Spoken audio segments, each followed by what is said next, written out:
Ya teman-teman, ketemu lagi dengan saya. Kali ini saya ingin mereview sebuah power amplifier stereo yang bentuknya cukup mini seperti ini.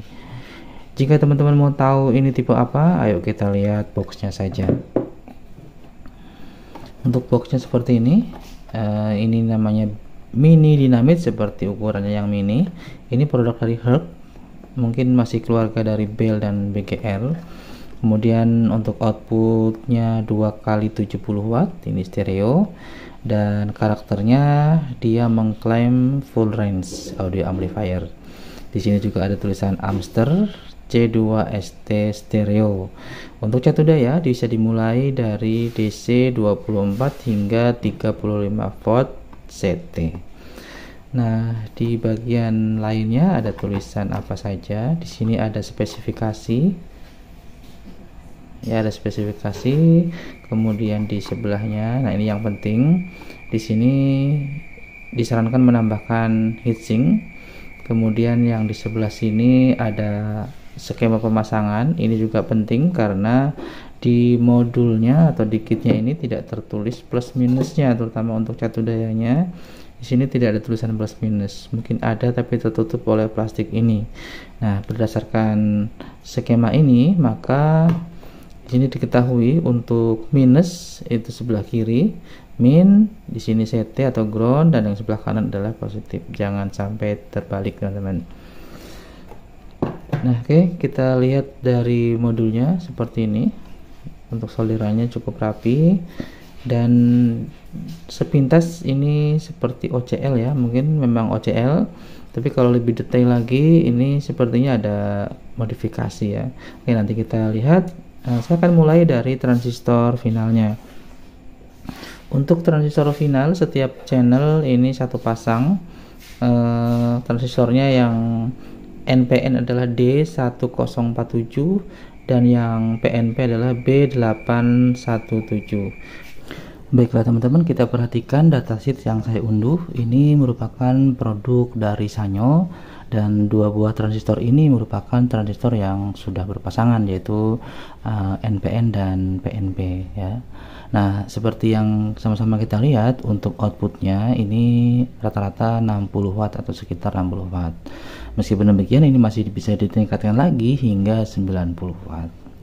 Nah, yang menjadi fitur utama atau salah satu fitur yang ditonjolkan di sini adalah dia memiliki respon yang baik terhadap frekuensi tinggi. Jadi mungkin klaimnya benar ya, bahwa amplifier ini bisa mengeluarkan audio full range. Nanti kita cek saja ketika cek sound.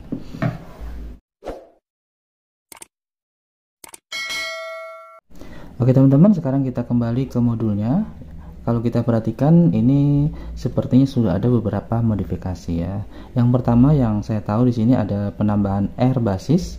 Ini nilainya 22 ohm dari transistor driver ke transistor final pada kaki basisnya. Biasanya ini belum ditambahkan. Yang kedua, di sini ada rangkaian Zobel, di mana rangkaian Zobel ini fungsinya untuk mempertahankan agar kualitas suara tetap jernih ketika ada nada tinggi atau frekuensi tinggi melalui power amplifier ini. Karena frekuensi tinggi biasanya akan membuat impedance itu terasa ringan oleh power amplifier ya. Jadi power amplifier nanti akan menghasilkan sinyal yang cacat. Nah, dengan adanya R pada rangkaian Zobel, maka power amplifier ini merasa bahwa impedance-nya itu tidak naik karena adanya R ini sebagai impedance mengganti dari speakernya, gitu ya teman-teman. Kemudian kita lanjut ke bagian depan, di tengah maksudnya. Di sini ada dua buah elko kecil ya. Ini nilainya 47 mikrofarad 50 watt. Biasanya ada 4 ya.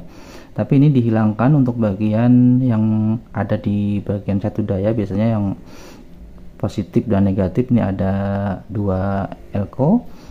Itu dihilangkan, hanya ada dua elko saja gitu. Kemudian ke depan ini ada elko kecil 1 mikrofarad. Ini adalah input ya, kapasitor input. Biasanya nilainya 104 atau 100N. Ini diganti dengan 1 mikrofarad. Mungkin tujuannya supaya semua frekuensi bisa masuk ke dalam power ini ya. Berikutnya di depan ini ada kapasitor kecil non polar, ini nilainya 1N, dan kalau dilihat dari sambungannya di sini dihubungkan antara input dan ground. Jadi bisa diperkirakan fungsinya adalah untuk menghilangkan noise untuk nada frekuensi yang tinggi. Baiklah teman-teman, ini sudah saya instalasi, tapi untuk speaker belum saya sambungkan. Saya akan cek DCO-nya terlebih dahulu. Untuk power supply saya menggunakan tegangan 32,5 volt, yang satunya 32,5 volt. Oke, sekarang saya akan cek DCO nya. Saya pindahkan ke 2 volt. DCO nya 0,02, ini 0,09 ya, aman ya. Jadi sekarang saya akan sambungkan ke speakernya terlebih dahulu. Oke, lanjut teman-teman. Nah, tadi sama-sama kita sudah cek DCO-nya, dan jika sudah dirasa aman, barulah kita sambungkan ke speaker. Saya akan masukkan sinyal audio, kemudian saya akan putar volumenya, dan beginilah suaranya.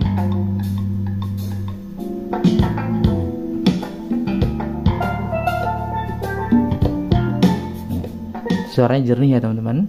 Nah, sekarang sambil kita dengarkan musiknya, saya akan cek DCO-nya apakah terjadi lonjakan.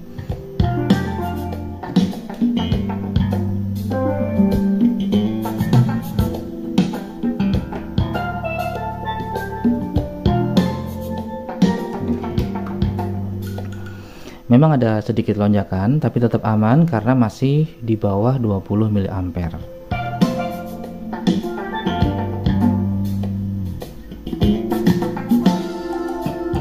Oke, sekarang saya akan cek biasnya sambil musik menyala.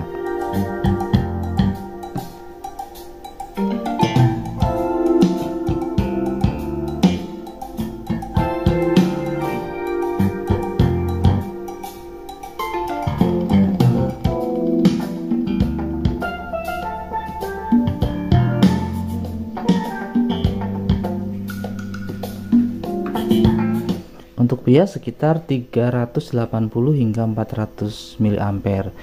Ini cukup tinggi tapi masih aman, dan ini memiliki efek menjadi jernih suaranya teman-teman. Ini cocok digunakan untuk di dalam ruangan, jadi suaranya jernih.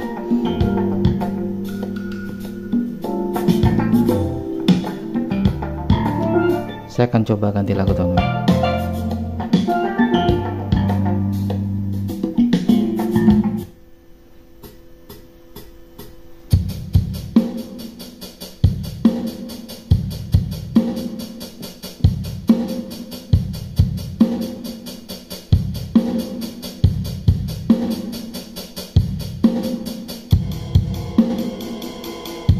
Ini speaker kiri,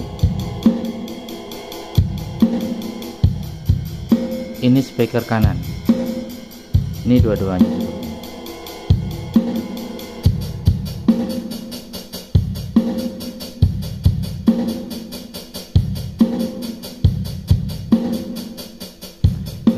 Berarti klaim mereka bahwa audionya full range menurut saya benar, karena untuk bass juga masuk, mid dan high-nya juga jernih.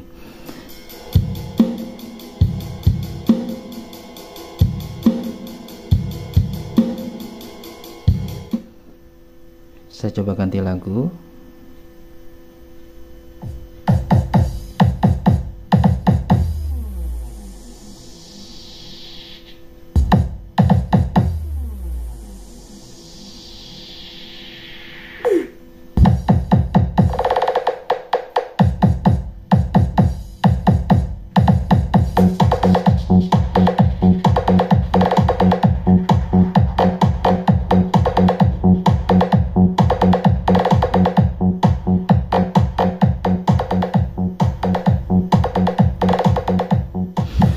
Kita coba yang ada vokalnya.